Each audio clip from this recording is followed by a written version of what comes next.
4, 3, 2, 1. Hey there, spiritual dope. This is Brandon Hanley, and I am on with Michael Shumate, who grew up in a blue-collar family and served in the U.S. Navy during the Vietnam War.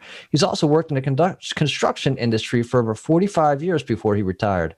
He holds a certification in interpersonal and transpersonal counseling and is an ordained spiritualist, minister, and oneness trainer. After a lifetime of interest in learning about and obtaining higher consciousness, he was led to study and decipher the mysteries of all the world's major traditions, spiritual philosophies, and experiences. This ultimately led him to discover and interpret the mechanism for achieving awakening and enlightenment, which he now passes on to others within his new book, Blue Collar Enlightenment. Michael, thanks for being here today. How are you? Thank you, and I'm doing well. Fantastic. Awesome. So I'd love to start these off with the idea that you and I are basically, we're conduits for source energy, right? And we, something's flowing through us, you and I today through this podcast. It's hitting somebody's ears or maybe a video, depending on if they watch the video. But there's a message that can only be delivered through you to that person today. What is that message? That it is possible to live life in a peaceful and happy state of consciousness, where you're not stressed and you can achieve anything you really want to achieve. Nice. I think that's a powerful message, right? You've built out this system for it, but even before we kind of get there, let's go. What are some of the I'd be curious about what is even a spiritualist minister, right? And just kind of let's talk a little bit about your path and how you got to where you are today. So, in regards to even being a spiritualist minister, what would you tell me that is, and what's that mean?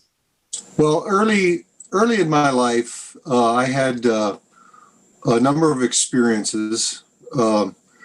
They had to do with people that I knew or people that I met. The most profound was a woman named Nancy Tappy, who actually, at the time that I met her, I was a young man in my late teens, and she worked with my mother at the time. In the same company, and they knew each other. So and we also had a group of friends and things like that for the family. And so she was part of that network, and she did what are called readings. Okay, well, readings, in most terms are seen as being psychic readings. She was psychic, but with a very definitive methodology. And her method was auric reading. So she would read the energy fields around your body. And she was one of these people that was born that way. And she's just over her lifetime learned it until she got to the point where that's all she did was her work by reading auras. And she had a profound effect upon me. I came home, I had just joined the Navy. I came home on leave, and our neighbor, LaDosha, comes by and says, "You got to go down and see Nancy." So why? Well, she's doing readings down here, and I was in San Diego. So she's down here at the waterfront, and you need to go down and see her. Oh, okay. What else you got to do, So I found a hotel room down on the waterfront where she had rented a room and was giving readings. And I walked in, and she looked up and saw me, and she just kind of stared at me for a minute. And then she finished what she was talking about. And then she says, "May I come to you?" I had no idea what she was talking about at the time. So I said, "Well, yeah, okay." And so she told me things about myself, and two profound things stuck with me out of that. One of those was that I needed to learn how to separate my work life from my home life. And a lot of people bring their work home with them. And she told me it would be very important for me to separate that, and which I learned to do. And in fact, I learned it so well that I would tell myself, as soon as I get home, I need to call so-and-so, and I wouldn't remember until the next morning. So it's, so that separation was important. And then she also then exposed me to the idea that there was something else beyond what I had learned in my life, that fell into the category of spirituality. And spiritualism itself, to answer your question, is the study of psychic phenomena, the study of energetics that are beyond our normal day-to-day process. And what it did for me was it inspired me to wonder about and seek to refine and define and understand what consciousness is. So I had like two operations going on in my life. I had my work, business, all that sort of thing, and then on the other side of it, I had my quest to learn about spirituality and consciousness, and that, of course, that evolved over the process of time. And we're talking about a 50 plus year process, actually over 60 years, almost 60 years process, to trying to figure out who I am and what I am and who we are and what we are and that sort of thing. And my book is the culmination of that process up to the point that I wrote the book. Because consciousness and awareness is not something that you just reach an endpoint and that's it. It's not like okay, your body has reached its limit and you drop the body and whatever happens after that, right? So it's not like it's not terminal. I get that for sure. Sure. Just to jump in real quick, we've already got a little bit to unpack there, Michael. So before we get too far along there, right? I love what you're saying there in terms of, there may seem to be points where there's a plateau, but it's still ongoing, right? Even if it levels off, it's still expanding that understanding and consciousness that you're talking about, right? Yes. And my experience is that it's like a ladder. You expand, you reach a point, and you stabilize at that area. In my experience, I would have what they would call a kind of like a cathartic experience of reaching a plateau, and then that experience then becomes normal. And it's like, okay, at that time, it's like you're full of bliss and you're full of joy, and it's just this wonderful thing, and then that just kind of becomes ordinary. And then as you grow, then you step up again. And it's just a continuous process of that. The enlightenment is not a end point. It is actually a beginning point of the understanding of the totality of your consciousness.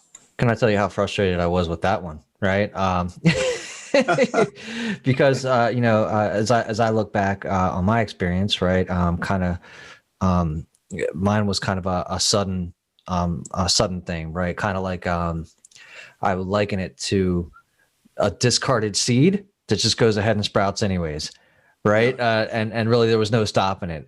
So you're just kind of like, oh, well, great, this is amazing. And then it's taken me personally about 3 years to kind of understand what's going on, try to verbalize it, and really develop. It's like literally like being reborn, right? There's a whole new language that I don't understand, or I understand, but I'm looking for the language to encompass the experience, right?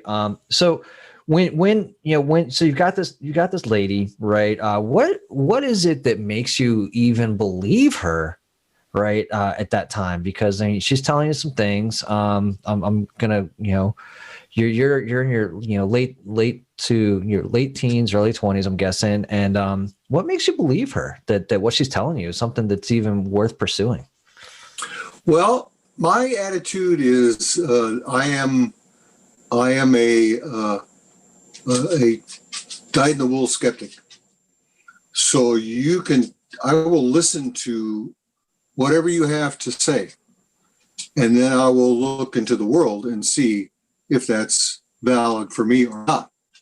And so what happened with me was, a number of things that she talked about kind of resonated, and I thought, okay, well, let's just see what this is. And actually, what happened was, after I got out of the Navy, I went into college, and after I got out of college, I came back to my hometown of Encinitas, California, and there was a place there called the Chapel of Awareness that I happened to just walk by one day and see. Oh well, and it's like you're if you allow yourself to be, Spirit will drive you to wherever it is that you need to be. So agreed with that. Real quick there, what would you say specifically resonated with you? I know it's been a while, right? But you said a few things she'd said resonated, and I'm just curious what those resonation points were. Well, you're talking a long time ago. I know it's not yesterday. Look, if you can't remember specifics, I get it. But that was just kind of the question that popped up in my mind. What are these? Well, what are some of those sticking points? Yeah, I think the looking at that process, because that was just a step. That was just one step in a long lifetime of steps. But I did study spiritualism, which is that study of psychic phenomena and contact with disconnected, disembodied souls and that sort of thing, and a lot of other things, which is a very primal level kind of experience. You don't have to be highly spiritually evolved to be able to connect into that frequency of energy. You just have to have that resonance in you that resonates with, whatever it is that you're trying to connect with. I like that too. For me, it was a very primal level kind of thing, and there's a whole lot more stuff, that it increases with frequency as your frequency goes up. No, and I think that's interesting too. Even going back to kind of the kind of awakening experience, right, where the awakening or the initial enlightenment isn't the end point, right? It's kind of ongoing. Whereas even, all right, well, hey, here it is. I've awakened.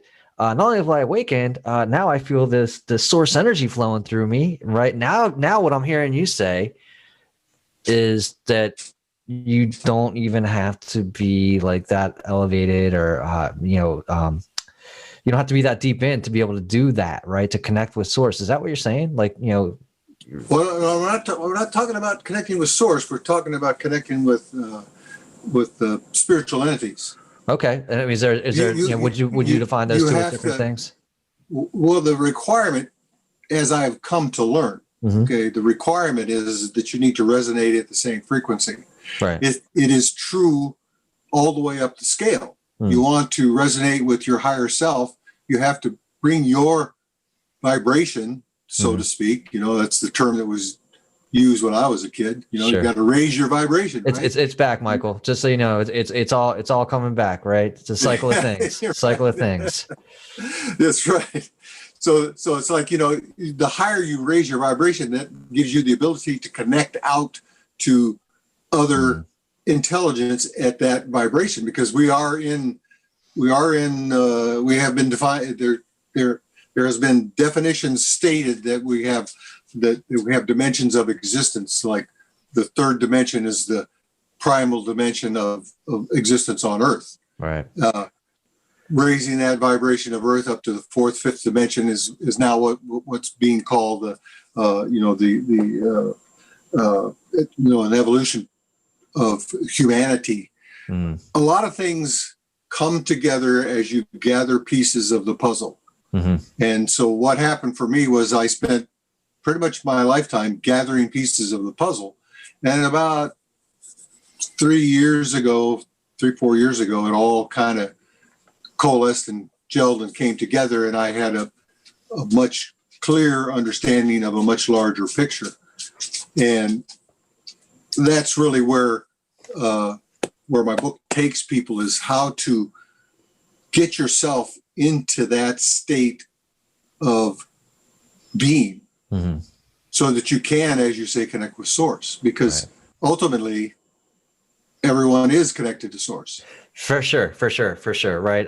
It's not that you're not connected to source. It's your ability to recognize your connection with source, or your awareness, or, kind of, what is it? Well, listen, so my mom, I was born in late 70s.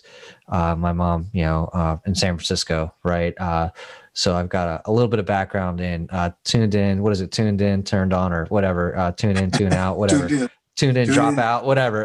So right, drop out. Yeah, there it is. Right, there it is. Right. So the language right there, it is it, right? It's already kind of in existence, kind of like there's already like a radio tower out there. All we got to do is dial into it, right? And just recognize it. And I think, would you say that you've got to want it? Would you've got to say that you've got to be willing to receive it? That type of thing. Well, yes, I think there are exceptions to people that actually came in to specifically to do that kind of connection. But for most people, you need to be drawn into what I would call spiritual curiosity. Okay, so if you wonder, what is this, and I would think that a majority of people wonder about why they're here on this planet at this time, and what their purpose in life is, and such like that. The big existential questions that people have. But I think that the basis of all evolution is spiritual curiosity. That you have an innate internal sense that there is something else, and you want to find out what that something else is. And it can be drawn, depending on your state of evolution. You can be drawn into a religious movement. You can be drawn into, higher consciousness type movements. You can be drawn into meditation. You can be drawn into all kinds of things. There's 7 billion people on the planet, and there's 7 billion ways in which we can access this information. Yeah, 100%. And that's why, I was definitely catching your language, saying, hey, this is what, in my experience, this is what's been valid for me, right? I'm hearing you say that. What I think is also interesting too, is that, so here you are, you're in the military. How long were you in the military? And kind of what was your experience while you were seeking through that? Were you sharing your experiences of seeking through that, or was that kind of a solo experience for you? Well, I was in the military for 3 years, 9 months, and 26 days. But who's counting? Who's counting, right? So I did a minority term where I enlisted when I was 17, and I got out on my 21st birthday. So it was a process of working out, or at least the beginning of working out things from my childhood in the military. It provided a structure for me. It provided discipline, and gave me a chance to discover what I was capable of doing as a person, and that I was capable of going through this training and such like that. But more importantly, what it was a mechanism for my future, in the fact that at the time they had the GI Bill. Well, they still have a GI Bill, but at the time, the GI Bill was very generous. And when I got out of the Navy, after about 2 years of, flopping around in society, I thought, I want to get an education. I'd be the first person in my family to get a college education. And so the GI Bill helped me do that. And of course, when you go to college, what happens there is it's not about necessarily the subject matter. It's about the exposure to all the different things that at that time was probably the best way to broaden your horizons, to expand your perspective on the world. Nowadays, with the internet, it's a whole different story, because there's so much information available on the internet that you can have a world education, just by sitting in your home, But for me at that time, it was a mechanism that took me into, set me up for how I was going to operate in the business world and make a living and that sort of thing. At the same time, giving me opportunities, because where I went to school was up in the Monterey Peninsula for 2 years, and then up in Sonoma State University for another 3 years.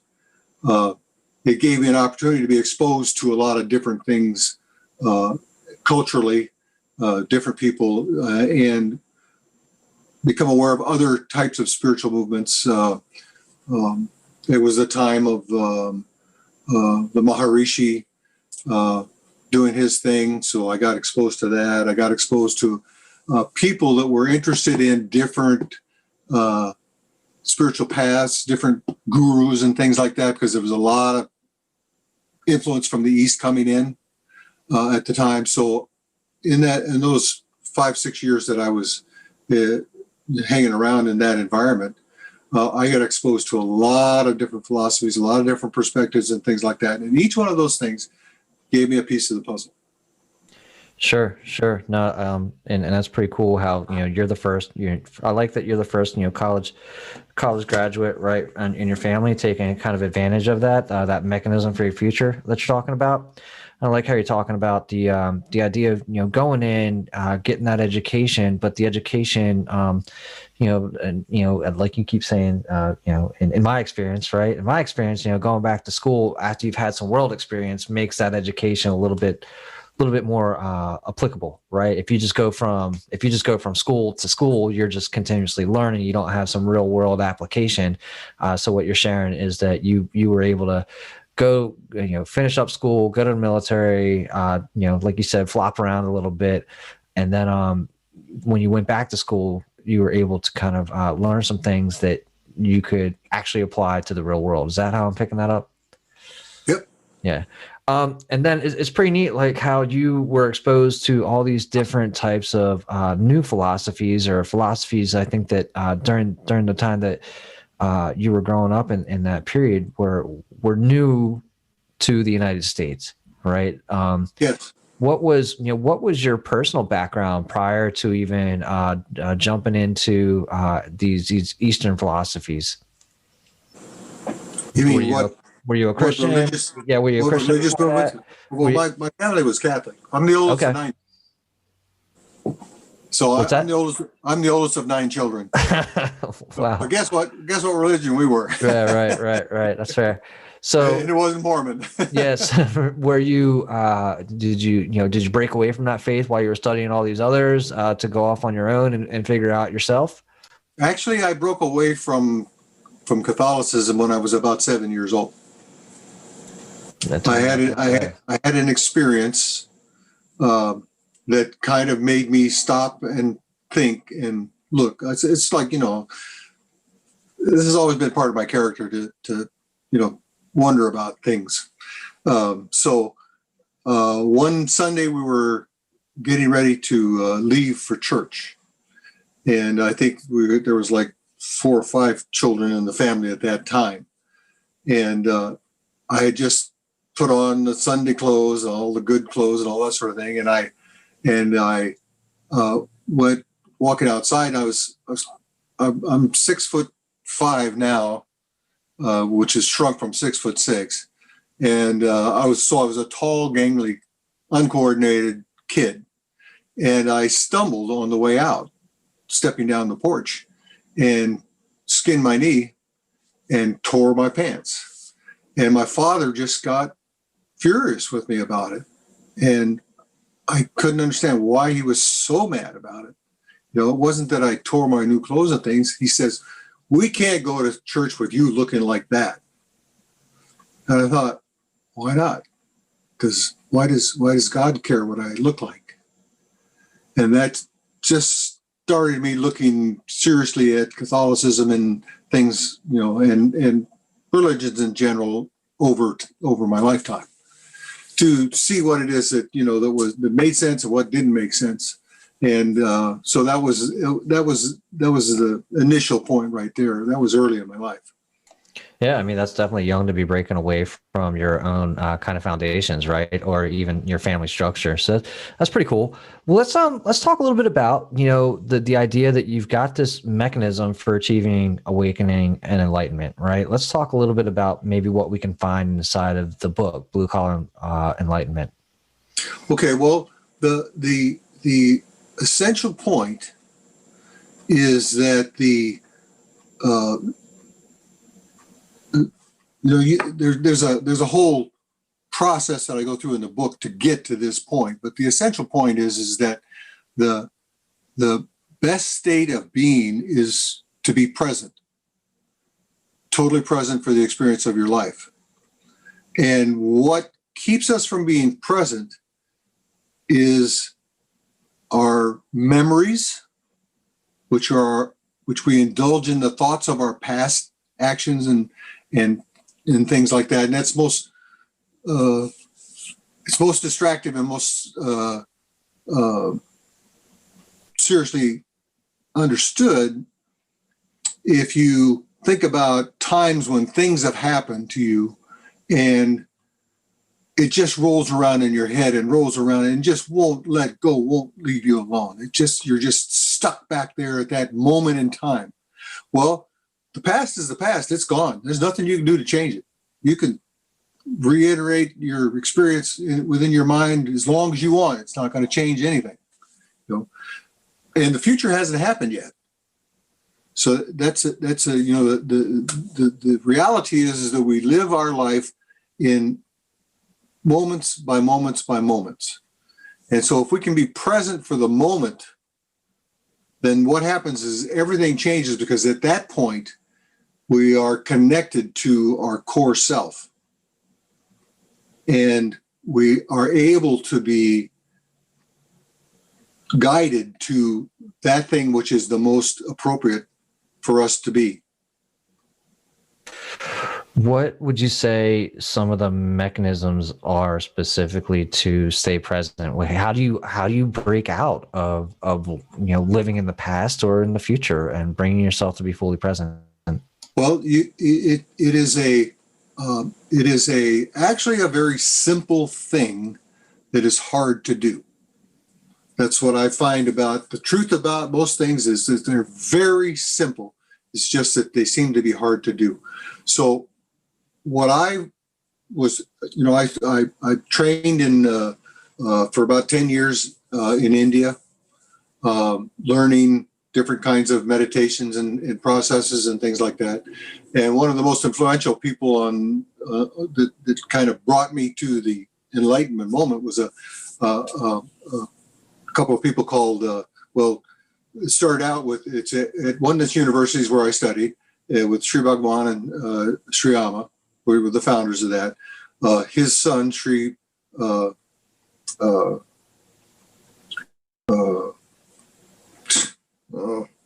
mine stopped.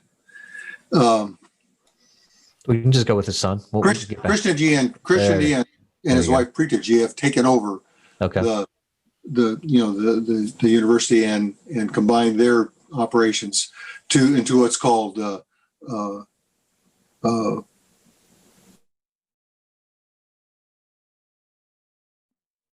One World Academy. At any rate, that doesn't make any difference. What he showed me was that there are only two states of being that you can possibly be in.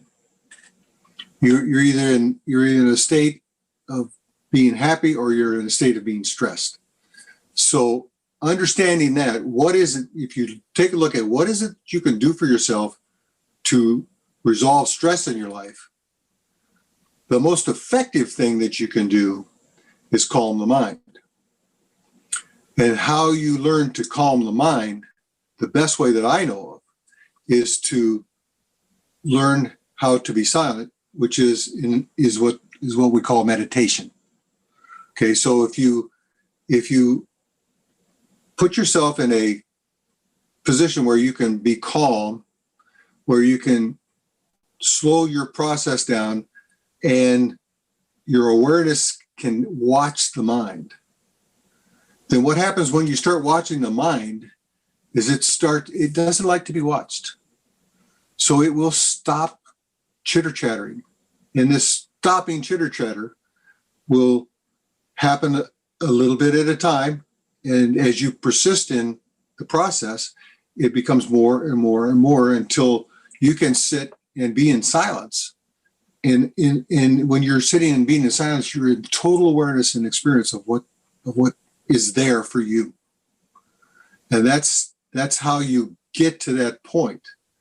After that, it's, there's all kinds of things that can happen for you.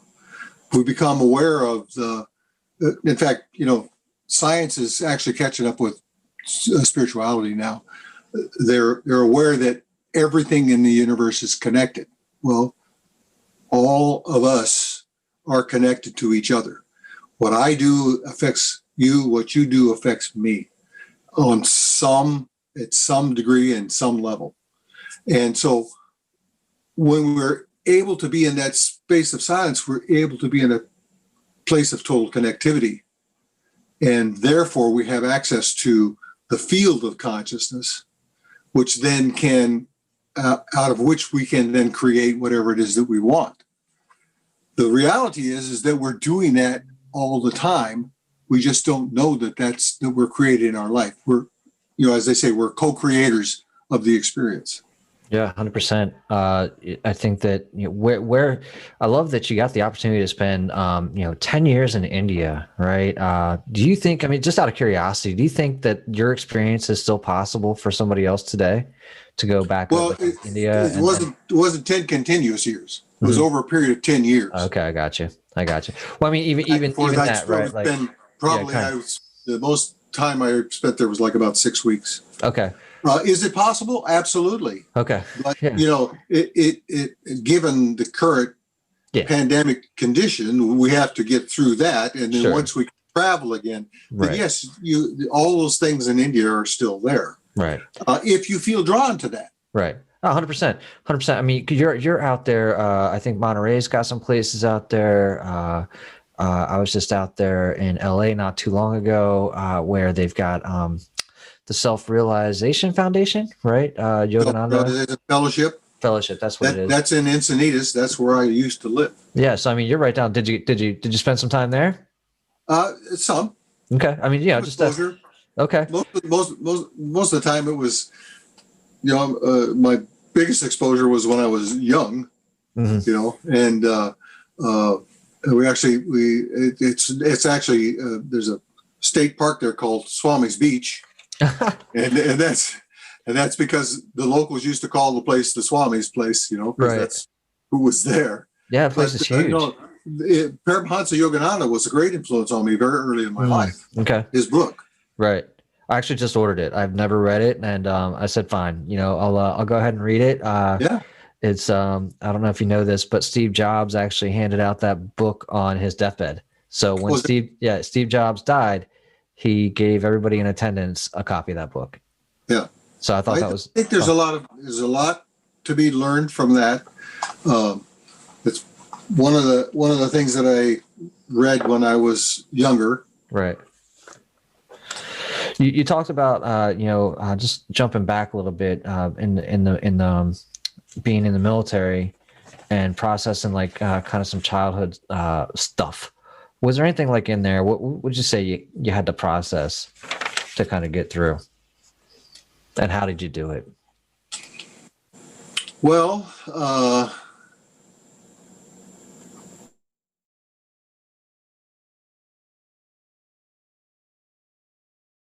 there's a lot of things.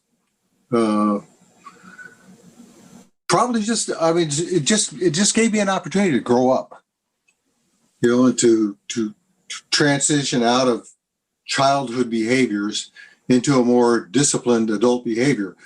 At the same time, I recognized after a couple of years that I didn't want to spend my life doing this. So I knew that this was just a one-time thing.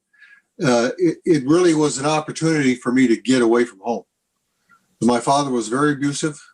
When I got big enough that I could square off against him, he stopped being physically abusive to me and just mentally abusive to me.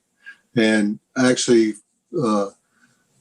it was so intense that I actually left home. When I was 16 years old, I left home. And, but, after a few months out there on your own, living at friends' homes and that sort of thing, it's like, oh, what are you going to do with your life, boy? Well, that's when I said, well, I can join the Navy.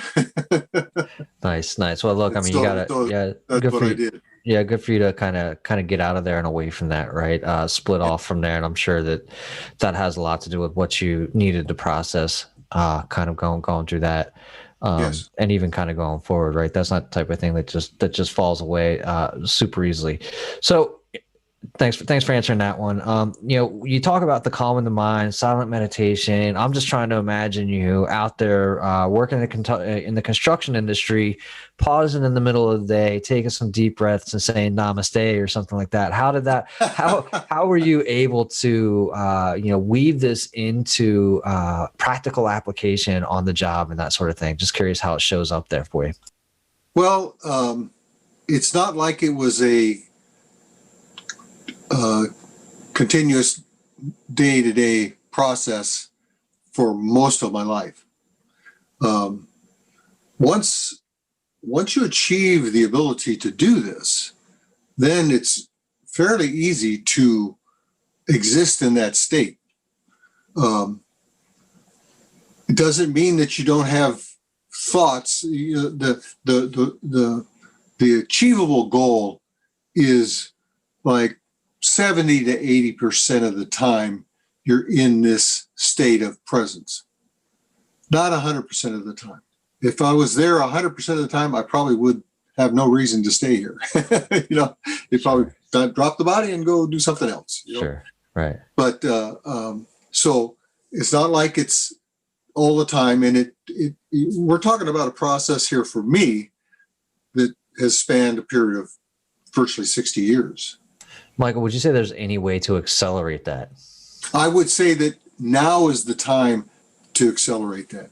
That it is, the energy and everything has changed. The dynamic, the push for ascension into higher dimensions and things like that have brought in opportunity for people to make these transformations in their life and do it in a very short period of time. Where would you say there's evidence of that, right? Where would somebody see that? I guess what's the basis of that statement for you? Well, it has to do with all the people I'm in contact with and the things that I am continuously studying, but also from my experience, because it didn't all come together for me until 2017, 2018. That's when I had my transformational experience and discovered what this is actually feels like. I mean, this is really, we're talking about the mechanism for experience on this planet is feeling. So, you pay attention to your feelings and how you feel, how your body feels, how your attitude is, and you can accelerate this process now. And the only way that you're going to know how long that's going to take is to start doing it. But I'm very confident in my observation of my environment and my experiences out in the world these days shows me that yes, it's possible to make these transformations and make it. You don't need to spend 10 years in India, a lifetime, or you don't need to spend lifetimes doing this. Sure. You got a couple things in there that are intriguing to me, right? One is that you're an older male, right? Born and raised in a Western civilization, different generation, and it's this idea of males dealing and with their feelings, right? How did you kind of come about that spot yourself to say, holy shit, I gotta pay attention to my feelings, right? This is the key. And then, so finding that key, it's almost like you found the key and you're looking for a lock, right? You're like, oh, holy shit, here it is. The feeling is the key. What does this unlock? And it sounds like that unlocks this kind of an ongoing enlightenment experience. But I just want to hear how you were able to get there, and especially share it out with the males out there. Well, I have to say, first of all, I have been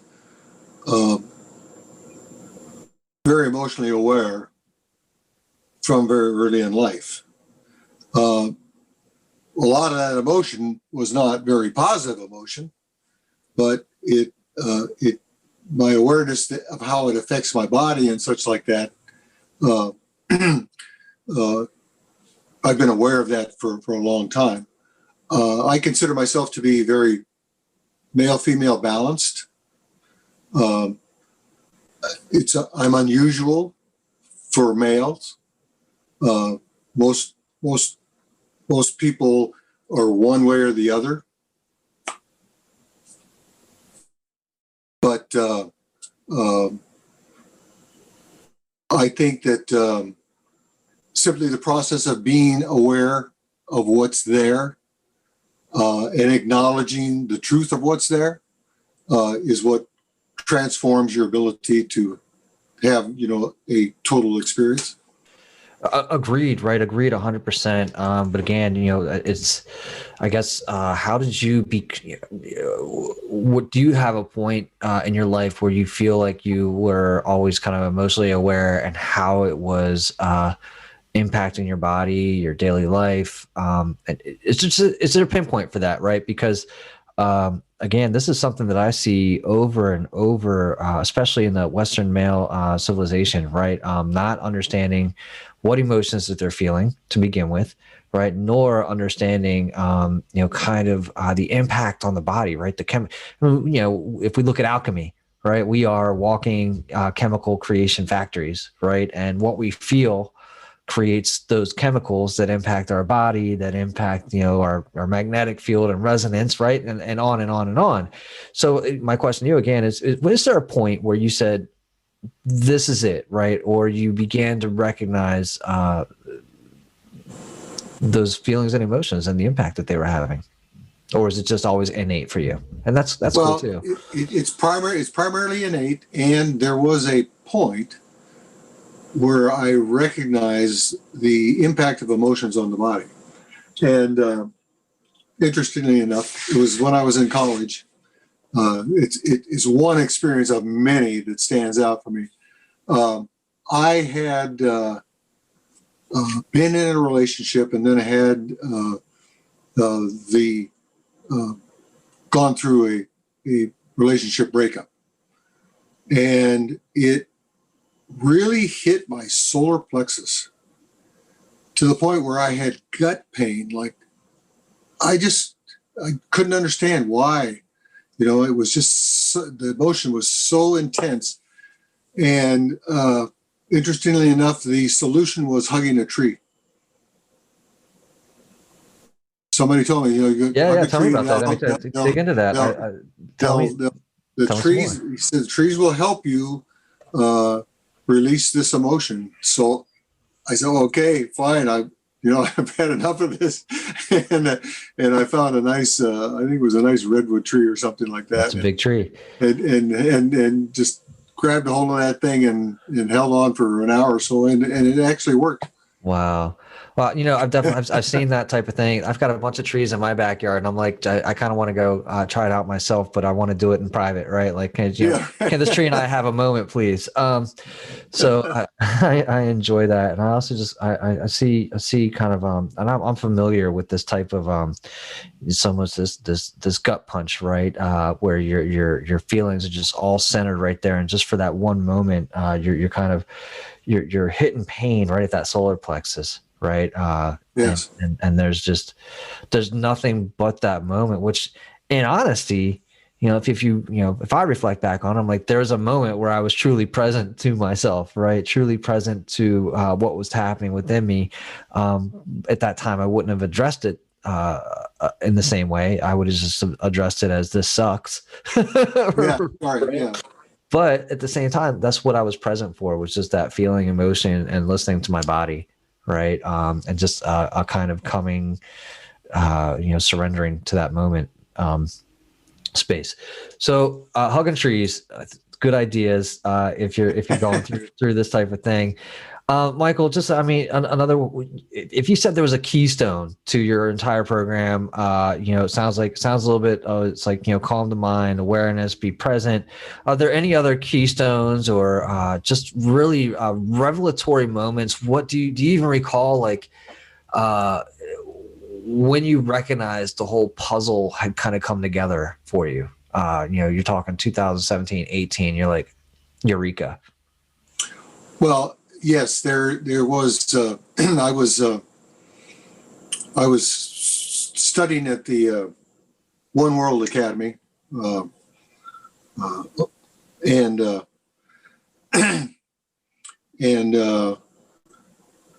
they were taking us through a process. And that process was called the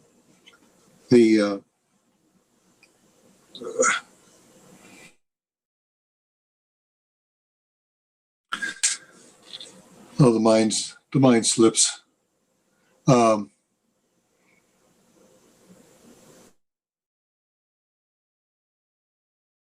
embarrassing. Have a That's mind all right. moment. We'll be able to edit that out, just the space. But so there's a process that you were going through. You don't remember a specific process, and that's all right. Can you talk a little bit about like what happened during the process, and then maybe what the reaction was? What happens in the process is they take you through a meditation where your consciousness is expanded out into what they call the limitless field of consciousness, and you can if you can experience that space, then what happens is it is a space where there are no limitations, and if you can focus on one single thing, and focus on a clear intention for that, then you can create that intention manifesting. So,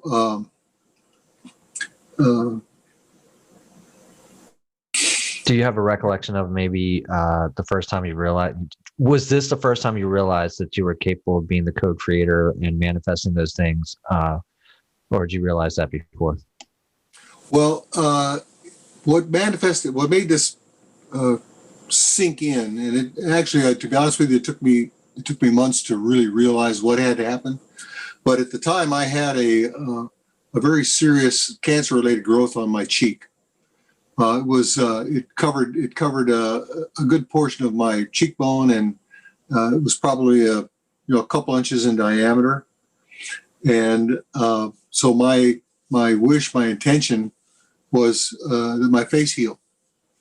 And this looked like a charred, burned mass on my face, and that we did that meditation. It's the Great Soul Sync meditation. That's what it's called, the Great Soul Sync meditation. It's available on YouTube. Glad we got that one out, right? So now, yeah, right. Hey, the guys, here's the secret. Oh, wait, I forget what it is, but good luck out there.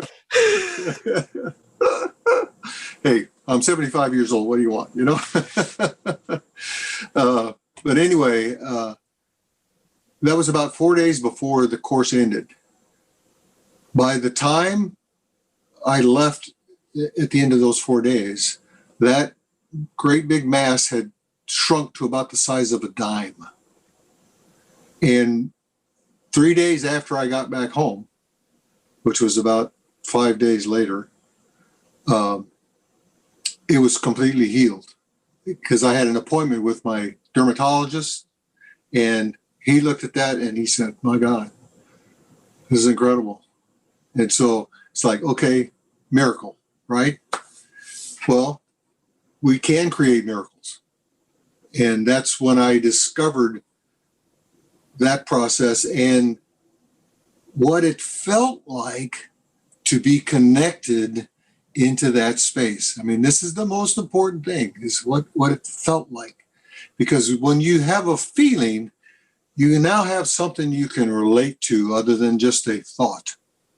So you can be aware of that thing. When you get back there again, you go, okay, I'm back here again. Michael, what's the miracle feeling, right? Like, I mean, what does that feel like? Tell us a little bit about that. It was a slow, for me, it was a slow dawning process of what actually had happened after I'd had a few months to live with it and be aware of it and have people talking to me about it and that sort of thing. And it's kind of like, okay, yeah, this is something that is possible. And from that, and the experience of learning how to meditate to the point where I can slow down in active consciousness, where I can be present,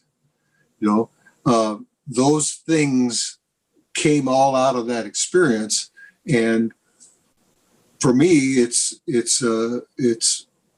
easy to recognize when my thoughts are running, and I can stop the train, and I can be present. I can move. Actually, I mean, this also involves some physical awareness, and the heart is the key to the whole thing. So it's like that's where our connection to source is. There's a little tiny space in the heart where that little spark of source resides in us. And so connecting with that source, connecting with that spot, and you're able to do that by being present. You can move. You can actually you can move your consciousness anywhere in your physical body that you want. I don't know how much time we have, but I learned that when I went through the EST training, EST, Earhart Seminar training back in the 70s, early 80s. We had an instructor who had a scar on his face, and it was an ugly scar. And he says, "I'm going in this weekend to have this scar reduced, fixed." And he says, "I'm going to do it without anesthesia."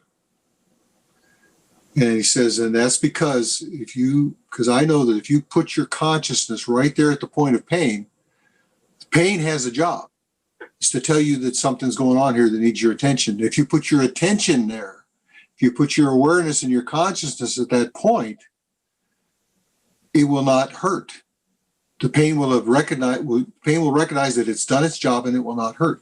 And as this guy did that process, I discovered the truth of that, as in most things through my own experience, when I cut myself and sliced my finger in a work-related kind of thing, and I bandaged it. It was throbbing, and so I said, "Okay." Little mind pops up and says, "Well, what about that thing that guy said?"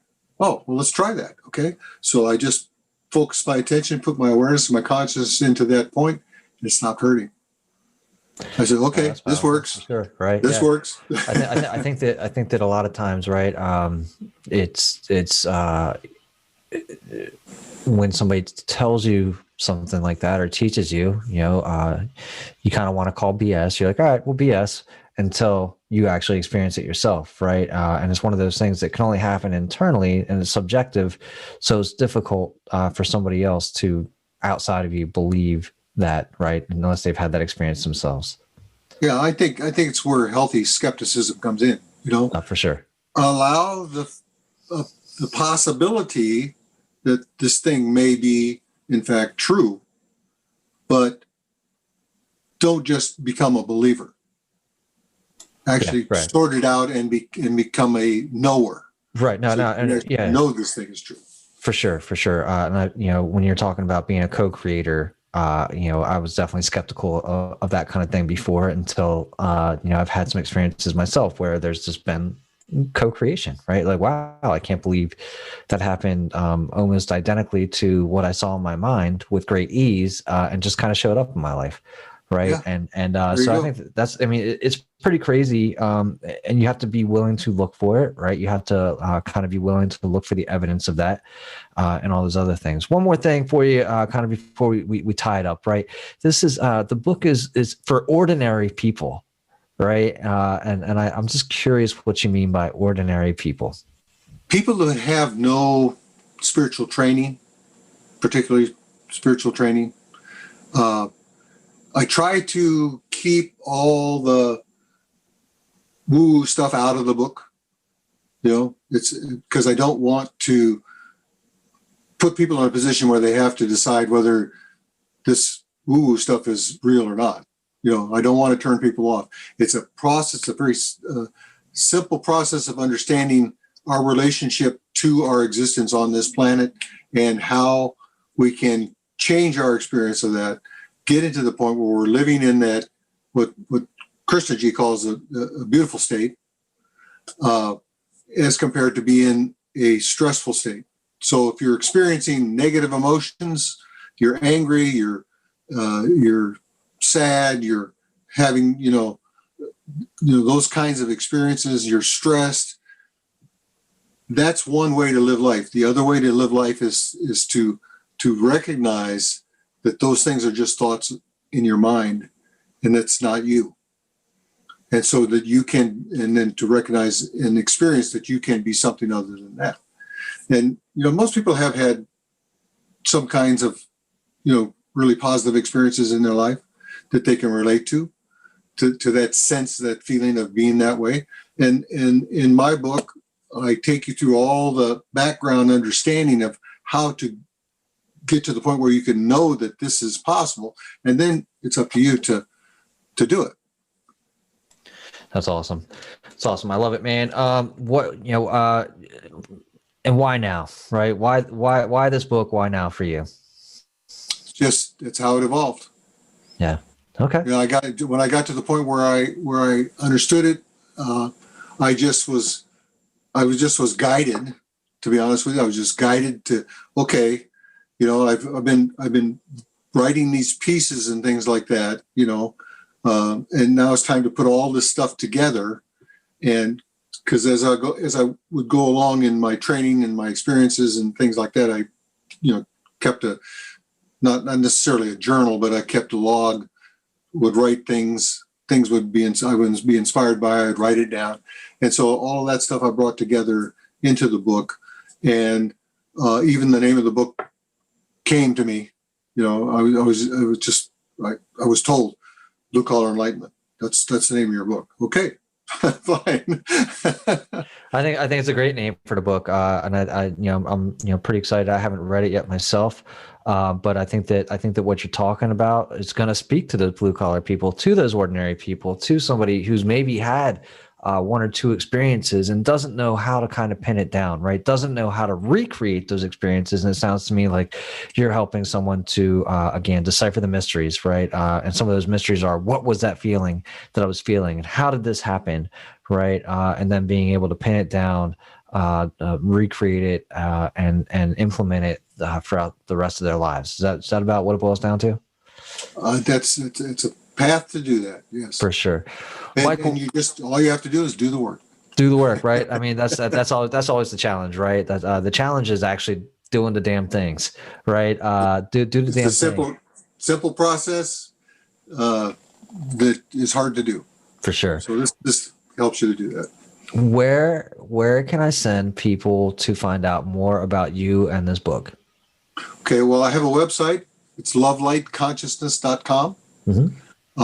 My book is available through my website. It's available on Amazon. It's available on Malboro Press, who is the publisher of it. And there's a number of things on the website that recently have happened, articles that have been published and that sort of thing that might interest people. Okay. Would you call those kind of just add-ons to the book, right? Be like, hey, since I've written the book, you might want to find out about this, right? Right. Right. Okay. Well, great. Supplemental material can be found on Love, Light, and Consciousness, as well as the full book. Michael, I just want to say thank you so much for joining us today on Spiritual Dope. It's been great. Hey, if you send me a link, I'll put it on my website. For sure. Absolutely. Absolutely.